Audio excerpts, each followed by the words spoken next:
તો વડોદરામાં વોર્ડ 17માંથી હિરેન સુખડિયાને પ્રથમ વખત ટિકિટ મળી છે।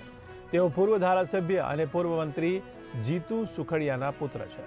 ત્યારે ટિકિટ મળ્યા બાદ 19 વોર્ડમાં જીતનો વિશ્વાસ વ્યક્ત કરવામાં આવ્યો છે। ત્યારે હિરેન સુખડિયાએ જણાવ્યું છે કે મારા લોહીમાં રાજકારણ છે, ત્યારે સાથે મળીને વડોદરાના વિકાસ માટે કામ કરવાની પણ તેમણે વાત કરી છે। બસ અમને પાર્ટીએ તક આપી છે। અમે બધા જ કોર્પોરેટર અત્યારે જે અમને ટિકિટ મળી છે બધા સારી રીતે જીતવાના જ છે। આ કોઈ કોર્પોરેટર કે કોઈ એ નથી જીતવાનું, ભાજપ જ મારું જીતવાનું છે।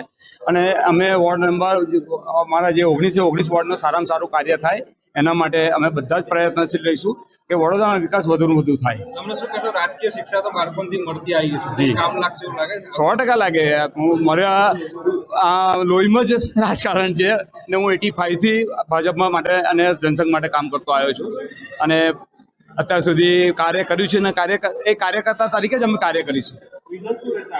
બસ વડોદરાનો સારો વિકાસ થાય અને મારો વોર્ડ નંબર 17નો સારો વિકાસ થાય એ જ મારું વિઝન રહેશે।